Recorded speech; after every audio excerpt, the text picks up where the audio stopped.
गणेशाय नमः. सार्थ श्री ज्ञानेश्वरी. माऊलींच्या चरणी माझे साष्टांग दंडवत. वाचावी ज्ञानेश्वरी, डोळा पहावी पंढरी. ज्ञान होय अज्ञानाशी, ऐसा वर या टीकेशी. ज्ञान होय मोढा, अति मूर्ख त्या दगडा. वाचील जो कोणी, जना त्यासी लोटांगणी. अध्याय 6 आत्मसंयम योग. क्रमशः वाचन भाग 8. आता हा दुसरा उपाय इतका साधा आणि सोपा आहे की मी परमात्मा हाच सर्वांच्या देहात वास्तव्य करून आहे आणि ते सर्व भूत मात्र हे माझ्याच ठायी आहेत. यात कोणताच भेद न करता तू हे निश्चयी भावाने समजून घे. हे सकल विश्व आणि तो विश्वेश्वर हे एकच आहेत. ही गोष्ट मात्र त्या साधकाच्या बुद्धीने स्वीकारायला हवी. अर्जुना, एरवी तरी जो ऐक्यभावाने सर्व भूते ही माझ्याच ठायी आहेत असे निश्चयात्मक भावाने मानतो, प्राणीमात्रांच्या भेदामुळे ज्याचे मनात मी आणि ते वेगळे असा भाव येत नाही. उलट जो आत्मतत्वावरचे ऐक्य जाणतो तो आणि मी वेगळे आहोत हे म्हणणे मानणे चुकीचे आहे. आम्ही भिन्न दिसत असलो तरी तत्वाच्या ठायी एकच आहोत. ज्याप्रमाणे दिव्याची ज्योत आणि प्रकाश एकरूप असतात, तसाच मला सर्व ठायी मानणारा साधक आणि मी आम्ही सुद्धा एकरूपच असतो. ज्याप्रमाणे जोवर पाणी आहे तोवर ओल आहे अन आकाशाच्या बरोबर त्याची पोकळी आहे, त्याप्रमाणे मी आणि तो साधक आम्ही एकच असतो, तो मद्रूपच असतो. अर्जुना, वस्त्रे आणि त्यातील सूत हे एकच, तसाच अद्वैत बोधाने मीच सर्व ठायी आहे. या साक्षीत्वानेच मला पहावे. सोन्याचे नाना आकाराचे वेगवेगळे अलंकार बनविले असले तरी त्यातील सोने हे एकच, ते वेगळे नाही.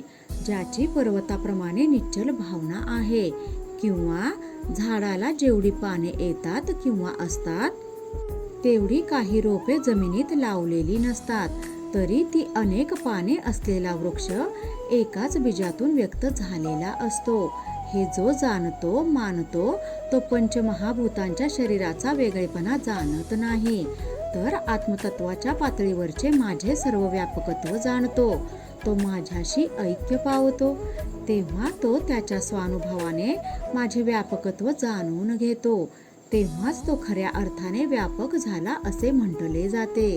आता असा साक्षी ज्ञाता उपासक हा देहधारी जरी असला तरी तो देहाने तादाम्य होत नाही.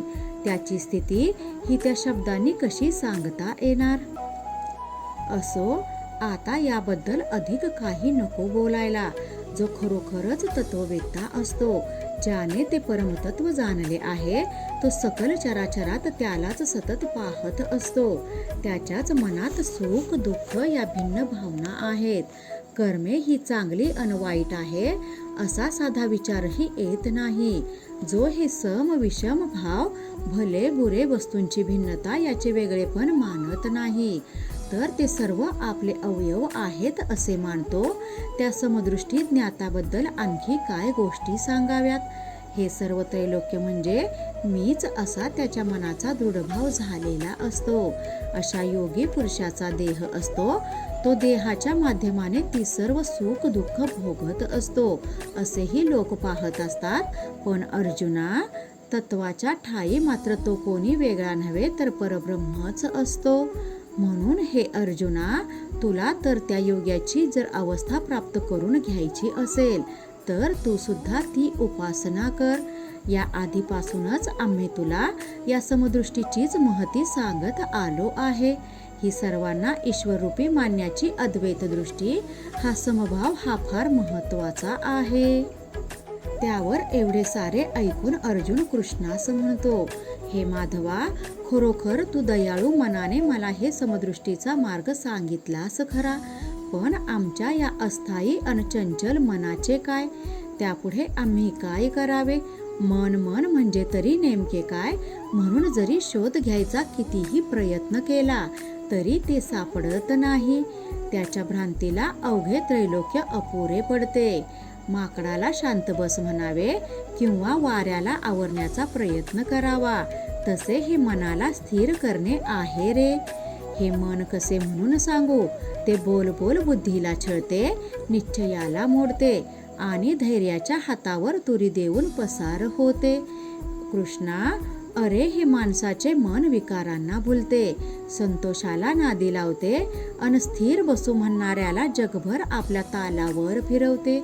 या मनाला जर कोंडण्याचा प्रयत्न केला तर ते जास्त उफाळते, विवेक बुद्धीला भ्रमात पाडते. बरं, निग्रह करायचा म्हटला तरी तो त्या मनालाच उलटी मदत करतो. या आणि अशा मनाच्या स्वभावाला काय औषध करावे?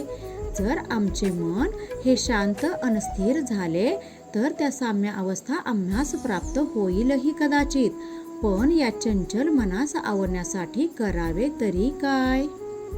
त्यावर भगवान श्रीकृष्ण म्हणाले, बा अर्जुना, तू जे म्हणतोस ना ते अगदी खरे आहे. माणसाचे मन हे चंचल अन अस्थिरच असते. पण एक गोष्ट ध्यानात घे, तुम्ही जर त्या मनात वैराग्य निर्माण केले आणि त्याला त्या अभ्यासाकडे वळवले तर कालांतराने ते नक्कीच स्थिर होते. याला कारण एकच गोष्ट, ती म्हणजे मनाच्या प्रिय गोष्टींच्या ठायी रममाण होण्याचा स्वभाव. त्याला ज्याची चटक लागते तिथे ते रमते, विसावते. म्हणून साधकाने आपल्या चंचल मनास नेहमी वैराग्याने जागवून त्याला आत्मसुखाचा मार्ग दाखवावा. एरवी ज्याच्या मनात वैराग्य नाही, जो कधी हा अभ्यास करत नाही, त्याला हे चंचल मन आवरता येणे शक्य आहे असे तरी मी कुठे म्हणतो. जो कधीही योगाभ्यास करत नाही, ज्याच्या मनात विवेक वैराग्य नाही, तो केवळ विषयरूपी जलातच माशासारखा बुडी मारून राहिलेला असतो. अशा माणसाच्या मनाला जे विषय लंपट झाले आहे त्याला वैराग्याचा चिमटा तरी कोण काढणार? अन ते अस्थिर मन शांत अन स्थिर तरी कसे होणार सांग बरं. यानंतर देव म्हणतात, या चंचल मनाला आवरण्याचा एकच उपाय आहे, तो म्हणजे मनानेच मनाचा निग्रह करायचा. तू तो मार्ग अवलंब, तसा प्रयत्न कर, मग तुझे मन कसे आवरता येत नाही ते आपण पाहू. हे बघ, आपण नीट विचार करावा, ही जी योग साधना सांगितली आहे ती काय खोटी आहे का? आपल्याला ती गोष्ट साधत नाही म्हणजे ते प्राप्त करून घेण्याच्या प्रामाणिक प्रयत्नात आपण कुठेतरी कमी पडतो. जर आपल्या अंगी उचित योग साधनेचे बळ असेल तर मग या चंचल मनाची तरी काय कथा? जिथे योग बलाने महानतत्व साध्य होते तिथे हे मन साधकाला सहाय्यक का होणार नाही? तेव्हा कृष्णाचे ते बोलणे ऐकून अर्जुन म्हणतो, देवा, तू म्हणतोस तेही खरंच आहे की, कारण योग बलापुढे मनाची ती काय चंचलता टिकून राहणार. पण देवा, तुला खरं सांगू का, तो योग म्हणजे काय, तो कसा साधायचा याची आम्हाला आजवर कल्पनाच नव्हती आणि त्यामुळे आम्ही हे मन आवरता येणार नाही याच भ्रमात होतो. हे मधुसूदना, पण आज मात्र तू या योग मार्गाची ओळख आम्हाला करून दिली आहेस. खरंच आम्ही मोठे भाग्यवान आहोत. तरी पण आणखी एक शंका माझ्या मनात जागते आहे आणि तुझ्याशिवाय ती कोण निवारणार? असे बोलून अर्जुन भगवंताला विचारू लागतो की, हे केशवा, एकदा माणूस मोक्षलाभासाठी भक्तिमार्गावर वाटचाल करू लागला. भक्तीने भगवंत भेटीची इच्छा करू लागला. तो इंद्रियांच्या गावामधून मोक्षाच्या वाटेवर भक्तीने वाटचाल करू लागला. पण जर समजा दुर्दैवाने मोक्षलाभा आधीच त्याचे आयुष्य संपले, आकाशात त्या रित्या ढगांप्रमाणे जो टिकतही नाही किंवा ज्यातून पाऊसही पडत नाही, अशी त्या मनुष्याची अवस्था झाली, तर त्याला दोन्ही गोष्टींना म्हणजेच इकडे दूर सारलेल्या संसार प्रपंचाला आणि तिकडे न मिळालेल्या मुक्तीला तो अंतरणारच. असा भक्त जो खरंतर या प्रपंच अन परमार्थाला दुर्दैवाने मुकला आहे, या भक्ताला पुढे कोणती गती प्राप्त होते ते तू मला सांग. त्यावर मंद हास्य करीत भगवान म्हणाले, हे पार्था, एकदा का जीव मोक्षार्थी झाला, त्याला मुक्तीची आस लागली तर त्याला मुक्ती मोक्षाशिवाय अन्य कशाचाच लाभ होत नाही.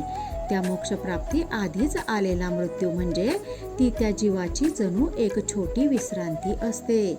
त्या विश्रांती काळातच तो जीव देवादिकांनाही न लाभणाऱ्या सुखातच रमलेला असतो. खरं तर त्याने हा मोक्षमार्गीचा अभ्यास आधीच चालू केला असता तर त्याला या जन्मातच मुक्ती मिळाली असती. पण त्याच्याकडून झालेला विलंब, त्याचा कमी पडलेला वेग यामुळे तो लाभ दुरावला असला तरी पुढे त्याला तो निश्चितपणे मिळतोच. कृपा त्या ज्ञानेश्वरीची, करून घ्या शुद्धी भक्तीने अंतरंगाची. रामकृष्ण हरी. गीता भागवत ज्ञानेश्वरी.